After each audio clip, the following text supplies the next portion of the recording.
Om Swastiastu, pemirsa Bali TV, kembali saya Winata menjumpai Anda. Kali ini dalam Bali Post Talk, kita akan mengangkat topik tentang pilkada serentak yang rencananya 9 Desember, tapi karena situasi pandemi ada desakan dari beberapa pihak untuk diundurkan. Nah, ini jadi persoalan kita tentunya bagaimana dari sudut pandang kajian-kajian akademik mungkin atau dari pengamat politik. Saya akan mewawancarai Bapak Ray Misno, dia adalah akademisi di Stispol Wirabakti. Kita sapa dulu. Om Swastiastu. Swastiastu. Ray, gimana kabarnya? Sehat ya? Sehat. Mudah-mudahan nih pandemi ini kita semua bisa tetap fit, imun kita tetap kita jaga. Baik. Nah, kalau kita mau bicara tentang ada desakan ya, katakanlah begitu, beberapa pihak untuk ini diundur lagi karena situasi pandemi COVID ini kan sudah sepertinya semakin agak mengkhawatirkan. Malah banyak komisioner katanya yang positif. Gimana Pak Rai melihat kondisi? Ya, kita sangat sedih ya melihat kondisi ini bencana yang kita tidak inginkan semua.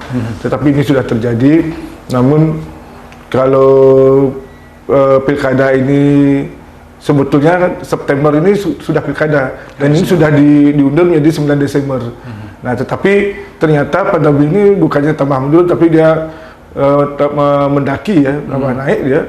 Nah, sehingga ada wacana untuk membuat pilkada mundur lagi. Permasalahannya adalah regulasi. Jadi karena ketika kita berbicara pilkada ini kan adalah sebuah regulasi yang harus kita laksanakan, karena pemilihan langsung ini merupakan keinginan rakyat. Kemudian itu sudah dibuatkan regulasinya, kemudian masa jabatan kepala daerahnya akan berakhir pada Februari 2021, sehingga selamat-lambatnya memang sudah ditetapkan 9 Desember dilaksanakan pilkada. Nah, kalau ini diundur lagi kan pertanyaannya bagaimanakah kemudian di 2021 Februari ini yang masa jabatan kepala daerahnya berakhir. Nah, kemudian yang sekarang ini sedang tahapan menjelang penetapan calon kepala daerah untuk 9 Desember, ada beberapa kepala daerah yang juga ikut bertarung. Nah, dia tentu cuti di luar tanggungan negara kan, dan kemudian nanti pemerintah provinsi, pemerintah negeri akan menunjuk PLT melalui provinsi, melalui gubernur mengusulkan kepada Menteri Dalam Negeri, kemudian ditunjuk PLT. Nah, masalahnya di sini PLT ini kalau ini diundur Februari 2021 masa jabatan berakhir, nah kemudian pasti akan ada perpanjangan PLT lagi. Dari segi regulasi, apakah PLT ini bisa berlama-lama? Yang namanya PLT ini pasti ada hanya beberapa bulan. Nah, ini yang perlu dicari regulasinya. Kalaupun tidak ada, karena memang kondisinya mendesak dan ini darurat, suasana genting, pemerintah sebetulnya bisa mengambil tindakan diskresi. Tindakan diskresi ini kan diambil ketika suasana memang suasana darurat. Itu bisa dan tidak diatur dalam undang-undang. Itu bisa diambil tindakan diskresi. Nah, sehingga kami berharap sebetulnya dari tata pemerintahan kita tidak ada melanggar regulasi. Itu aja. Jadi aturannya. Tapi kalau kita melihat kondisi yang sekarang terjadi, Pak Rai, menurut kacamata Pak Rai ini, apakah ini tetap bisa dipaksakan untuk dilaksanakan atau memang sebaiknya kita undurkan? Ya, kalaupun mungkin dipaksakan ya, kalau kondisi seperti sekarang ini kita khawatir partisipasi pemilih yang akan menurun. Tapi memang tetap itu sah-sah saja. Sebetulnya dalam Undang-Undang Nomor 10 Tahun 2016 Pasal 85 ini tata cara pemungutan suara itu sebetulnya diatur dalam Pasal 1 Ayat A itu pemilihan dilakukan dengan memberi tanda 1 kali pada surat suara A. Kemudian B-nya pemilihan dilakukan dengan memberi suara pada alat elektronik. Namun KPU memilih opsi A. Opsi B yang dengan elektronik ini tidak dipakai. Nah, kalau kita mau menggunakan sistem elektronik sebetulnya bisa, dari rumah pun bisa. Permasalahan sekarang memang banyak. Tidak bisa serta-merta kita memilih opsi B tadi. Dari pasal 85 ayat 1 karena perlu waktu juga. Perlu waktu, perlu aturan baru lagi, membuat aturan teknis yang baru lagi. Di situ KPU secara teknis berat. Nah, kemudian mungkin dari segi penyelenggaraan juga nanti banyak tantangan. Hacker, ya kan? Programnya bagaimana? Kemudian di situ juga ada hak dari stakeholder untuk menjadi saksi. Bagaimana dia tahu atau siapa yang menjamin bahwa ketika si A memilih memilih si Kelor. Memang benar suara itu ke si Kelor. Jangan sampai dia memilih si Kelor, jatuhnya di Lelor, di B, si B yang nomor 2 Lelor. Ini kan ini yang tidak bisa kita jamin, sehingga memang masuk akal KPU memilih opsi A dari pasal 1 ini. Karena itu sudah tapi kita harus bersepakat bahwa sebenarnya kalau ya ke opsi A tadi dengan datang ke TPS mencoblos itu sangat berisiko untuk menjadi klaster-klaster penularan COVID-19 gitu ya. Betul. Jadi sekarang pun sebetulnya KPU sudah dulu kan jumlah pemilih TPS 400. Sekarang sudah kurangi gitu ya. Diperkecil lagi menjadi 150. Tetap saja itu akan menjadi kerumunan. Nah, kalaupun dipaksakan seperti tadi, pertama KPU harus menjamin ya protokol kesehatannya. Orang yang menunggu di luar harus diatur protokolernya. Harus diatur protokolernya. Kemudian mungkin diperpanjang sedikit waktunya, kalau yang biasa kan sampai jam 1.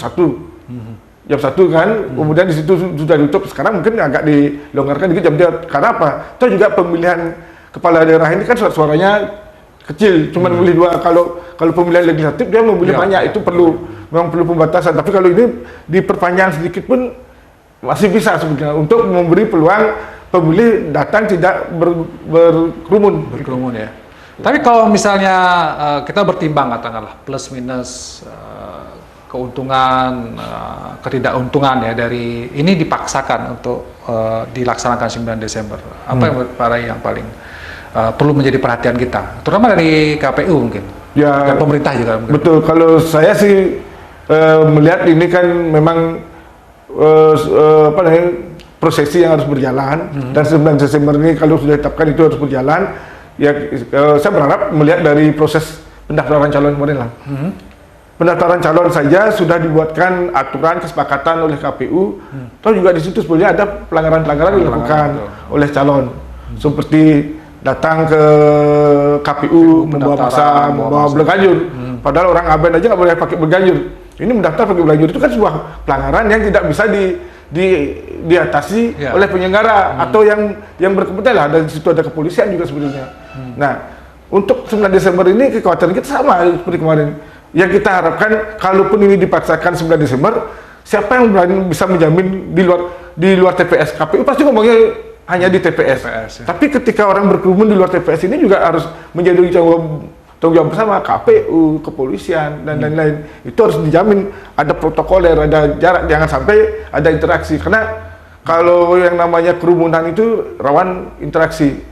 Contoh lah sekarang new normal ini kan sebenarnya bukan normal. New normal ini kita bebas beraktivitas, tapi ada protokoler, jarak, seperti itu kan. Ini yang susah. Masyarakat yang agak susah ya. Ini yang susah. Justru sekarang masyarakat ya termasuk pejabat-pejabat juga karena interaksi. Ini kan ketika ada kerumunan pasti ada interaksi di pasar. Ini yang membuat kita khawatir, jangan kalau misalnya tetap dipaksakan dalam situasi pandemi, belum ada vaksinnya, belum ada kepastian ini apakah pandemi ini berakhir, itu berisiko ya. Karena penyelenggara juga katanya akan menjamin, tapi faktanya kemudian penyelenggara kena. Penyelenggara kan ada yang sudah konfirmasi positif COVID. Dan kita berharap ya penyelenggara ini, kenapa? Mereka ini kan sekarang sedang sibuk-sibuknya. Mereka bekerja sepenuh waktu. Bekerja sepenuh waktu dan sepenuh hati ini. Dia tanpa jam kerjanya KPU. Bukan 8 jam lagi. Nah, di situ kan mereka kalau bekerja lebih dari 8 jam tentu akan mempengaruhi fisik imun tubuh. Nah, sangat wajar. Dokter saja yang sudah menggunakan APD, pakai topi, pakai ini, kemudian pakaiannya juga pakai selop. Banyak terkombinasi. Kenapa? Kan di situ imunnya menurun, capek. Nah, ini yang kita khawatir juga. Mudah-mudahan penyelenggara bisa menjaga kesehatannya di tengah-tengah kesibukan yang memang sangat luar biasa. Pasti menguras tenaga dan pikiran. Dan itu menurunkan imun. Itu yang menyebabkan yang berbahaya. Itu, jadi baik. Baik. Kalau Pak Rai kalau misalnya juga pertanyaan, menurut Pak Rai sebenarnya ini ditunda atau dilanjutkan? Saya sih sebagai akademisi, saya ingin agar tetap pada regulasi. Tetapi kalau memang ini dianggap sesuatu yang sangat yang sangat darurat, dan memang darurat, saya bisa merasakan itu. Ini sangat darurat. Kalaupun itu diundur, harus ada kebijakan agar tidak melanggar regulasi. Kita harus tetap aturan, tertib aturan. Dan di situ pemerintah ada peluang memang untuk melakukan itu diskresi, umpamanya pemerintah memberikan diskresi suatu petunjuk yang harus dia ikuti. Berarti kalau kita kata oke lah kita sepakat ditunda, berarti kerugian yang paling nampak di depan mata ditunda, regulasinya sudah disiapkan dan betul-betul ditunda nanti. Dampaknya tadi yang Pak Ray sampaikan tadi ya, jadi ada PLT akan jangka waktunya panjang. Itu tidak baik gitu ya. Itu ya PLT terlalu panjang kan tidak baik, karena PLT ini juga dalam mengambil kebijakan tidak seperti pejabat yang sudah ditetapkan. Dia ada batasan-batasan untuk melaksanakan tugas. Nah ini yang berbahaya. Kenapa? Ini kan kaitannya nanti jabatan ini dengan kebijakan-kebijakan ke masyarakat. Ini itu konsekuensinya kalau ditunda gitu ya. Akan lama nanti. Kalau apalagi tidak pasti kapan akan berakhir gitu ya. Iya betul, belum ada vaksinnya belum ada. Oke, kalau kita lihat kalau misalnya ada kerugian lain ya, konsekuensi dari penundaan misalnya dari apakah ini kalau ditunda misalnya harus diulang dari awal lagi proses pencalonan atau gimana kalau dalam pencalonan tahapan? Mungkin bisa, karena sekarang kan KPU sudah melakukan tahapan dan sudah menjelang penetapan calon ya. Nah, kalau ditetapkan, kemudian karena ini ditunda kampanyenya yang ditunda, karena kalau sekarang ini kan begitu dia ditetapkan dia sudah boleh kampanye. Sampai menjelang 4 hari menjelang pemilu. Nah, karena kalau ada penundaan mungkin penetapannya sudah, kampanyenya yang kalau ditunda misalnya sampai penetapan saja, urut gitu misalnya, tapi tahapan yang lain yang ditunda dulu gitu ya, karena ini sudah setengah jalan. Kampanye terutama. Baik, mungkin sebagai closing statement Pak Ray, ada yang ingin Pak Ray sampaikan kepada KPU terutama sebagai penyelenggara, kemudian juga kepada pemerintah dan juga kepada masyarakat. Apa yang ingin Pak Ray sampaikan? Silakan. Ya, kalau saya sih kepada penyelenggara KPU agar tetap melaksanakan tugasnya sesuai dengan regulasi peraturan. Nah, kemudian jaga juga kesehatan, karena KPU ini sangat rentan berinteraksi dengan orang-orang banyak. Jaga imun sehingga Anda bisa melaksanakan tugas dengan baik. Kemudian kepada pemerintah yang akan membuat kebijakan, karena penyelenggara kan hanya melaksanakan regulasi. Kalau pemerintah mungkin menganggap ini sesuatu yang darurat dan memang harus diundur, silakan saja asal tidak melanggar regulasi. Nah, di situ pemerintah ada peluang untuk membuat diskresi umpamanya, sehingga kita tidak melanggar aturan. Karena apa? Nanti kaitannya dengan kebijakan-kebijakan publik. Karena PLT ini tidak akan bisa membuat kebijakan yang strategis publik yang dibutuhkan oleh masyarakat. Nah, mungkin silakan pemerintah pusat dalam hal ini Depdagri membuat diskresi bagaimana agar kebutuhan atau kepentingan masyarakat ini tidak terganggu. Baik, terima kasih Pak Ray atas waktunya dan masukan-masukan statement-statement yang sudah diberikan. Tentu kita berharap yang terbaik gitu ya.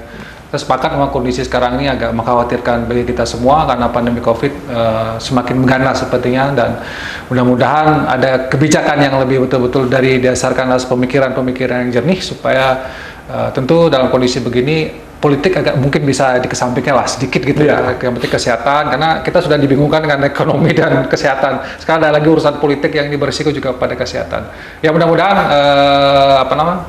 pemikiran-pemikiran dari segala pihak ini bisa memberikan kita gambaran dan yang terbaik lah buat kita semua di masyarakat Indonesia. Demikian Bali Post Talk kali ini, saya ucapkan terima kasih atas perhatiannya. Saya tutup dengan Parama Santi Om Santi Santi Santi Om.